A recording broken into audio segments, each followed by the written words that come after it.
All right, so we've got a couple of things I've been wanting to talk about for several days now. So let's just start with the first one.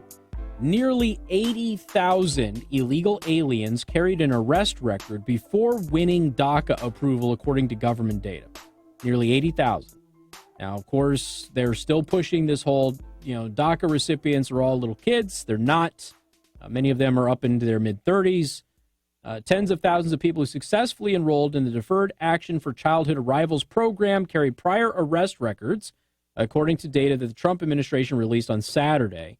U.S. Citizenship and Immigration Services, the agency under the Department of Homeland Security that is tasked with managing the country's legal immigration system, released a report Saturday detailing the arrest history of those who requested and received approval for the Deferred Action for Childhood Arrivals, or DACA program. Now, remember, this is up for the Supreme Court. They're looking at, the president wants to cancel it. They're looking at if he has the authority to cancel it, et cetera, okay? In total, there were nearly 889,000 applicants for the DACA program. Roughly 110,000 of those who applied had an arrest record, making up 12% of total applicants. Offenses for some of these arrests included murder, rape, battery, assault, and driving while intoxicated. For the record, over the past weekend, several Americans died as a result of illegal aliens killing them, and a lot of those stories are making the headlines as well. Some of them by murder, some of them because of DUI accidents. More notably, of the 765,166 individuals who were granted DACA status, 79,398 had a prior arrest. This translates to 1 in 10, 1 in 10 DACA recipients carrying an arrest record. Nearly 25,000 requesters who were approved were arrested more than once. Now, again, you might be one of those out there going, they're just, good good people trying to make a better life for themselves. Let's let them stay. And typically what you will find is, even with the pro-illegal immigrant crowd, you'll find a lot of them saying that, but we shouldn't allow criminals to stay. So you've got nearly 80,000 of them with an arrest record, which doesn't necessarily mean that they shouldn't be able to stay, by the way. There's a lot of people with arrest records, and doesn't necessarily mean it was serious. But 25,000 of them were repeat offenders, and that should automatically be a red flag. As DACA continues to be the subject of both public discourse and ongoing litigation, USCIS remains committed to ensuring transparency and that the American people are informed about those receiving DACA. Outgoing USCIS Acting Director Ken Cuccinelli said in a statement on Saturday. This agency is obligated to continue accepting DACA requests from illegal aliens as a direct result of the previous administration's decision to circumvent the laws passed by Congress. We hope that this data provides a better sense of the reality of those granted the privilege of a temporary deferral of removal action and work authorization under DACA. Now, remember, DACA is all temporary. It's important that you understand that. And yes, at the time, very good legal arguments were made that it was actually contrary to the nation's laws and therefore an illegal policy by the Obama administration. That is what has been debated in court ever since. However, the agency noted in a press release that the data could include arrests that did not end in convictions or may include cases where charges were dropped or dismissed. It's an important thing for people to understand. Just because there was over 79,000 arrests doesn't mean they were convicted. Okay, 25,000 of those had repeat arrests, which indicates at least 25,000 of them were problematic.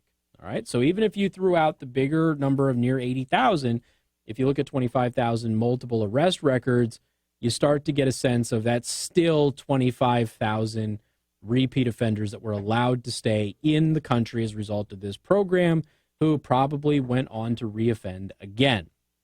The data was published as the fight over DACA now rests in the hands of the country's most powerful court, the Supreme Court, which heard arguments on November 12th over whether or not they can legally terminate the program as the president wants to do. So I just told you that of the DACA recipients, okay, nearly 80,000 of them had an arrest record. 25,000 of them had a repeat arrest record, okay?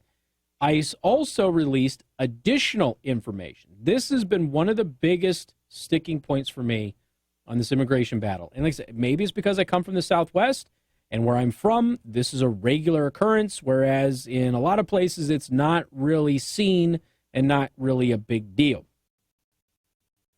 The news release from the agency's offices in Seattle explains that its Homeland Security Investigations Department initiated 4,224 child exploitation investigations, which resulted in 3,771 criminal arrests, 1,066 rescued victims during fiscal year 2019, which ended in September. So let me just repeat this for everybody. ICE found 4,224 child exploitation investigations. Okay, that's how many they initiated. They arrested almost 3,800 criminals for exploiting children at the border. 1,066 victims were rescued in the year 2019 alone. That is an alarming number. Now, there are some people out there that will say, oh, big whoop, it's only 1,000 people who were rescued, et cetera, et cetera, et cetera. Where are the if it saves one child crowd again? Why is it that they keep disappearing when we need them the most? Because if you're interested in saving one kid, you realize that they just found 600 kids who are being auctioned. They're being auctioned repetitively, resold so people can use them to try and get into the country. This is why there is a separation, because you have to do the DNA testing, and they find a lot of the children that come across that southern border with adults aren't affiliated with those adults, are not related to them in any way, shape, or form, and those kids are actually victims. So again, 3,771 criminal arrests for child exploitation and over 1,000 rescued victims in fiscal year 2019, according to ICE. Now, that number alone should scare everybody, because that's just what we found. Imagine how many more we didn't find. And if that doesn't make you upset, that doesn't make you concerned, and that doesn't make you want to take a look at our border policies and how we enforce these things to restrict the flow so we can catch more of these people, then you are just not a human being with a heart, period. And I know that I have been accused of not being a human being with a heart many, many times. But here I am, concerned about children being victimized by predators coming across the southern border, whereas we have a whole lot of other people who really don't care.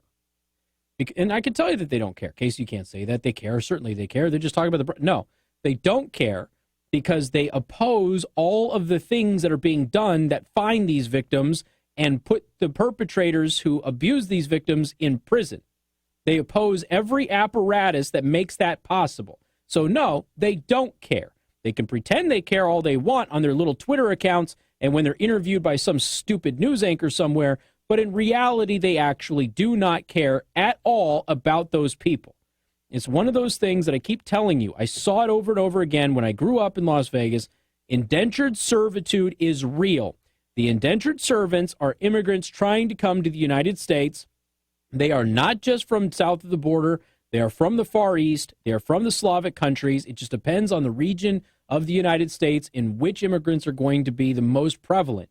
And they are abused. They are enslaved. There's a whole other story here about how a woman enslaved somebody here not too long ago who's here in the country illegally again. Enslaved them in the United States of America. And this is something that I grew up around. And so when I come to places like the Midwest, where you run into people who are like, oh, those poor people are just trying to have a better life. A lot of them are. But guess what? They set themselves up for being victimized by coming through the way that they're coming through.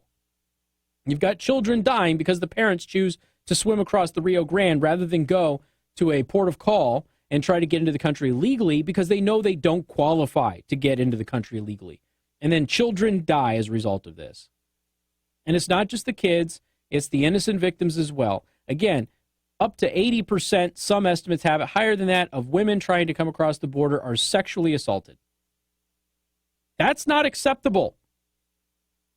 And yet we're trying to have a mechanism that prevents that from happening, at least on our end, what we can control. And people oppose those things. Why? Because they are in favor, whether they want to admit it or not, they are in favor of indentured servitude. They want cheap labor to do all sorts of things. We just had this Republican lawmaker in Utah. He was charged in another state as well. Was it Arizona and Utah? I forget. It might have been New Mexico, where, again, he was what was it? It was a whole birth scam that he had going. And again, women being exploited by this lawmaker and his ring of people. It's not a Republican or a Democrat thing. Primarily, it's the Democrats who oppose reforms to fix it. But people on both sides of the aisle exploit the system because it saves them money. And it's not right. It's immoral, period. Forget the illegality of it. It is straight up immoral to allow this to continue.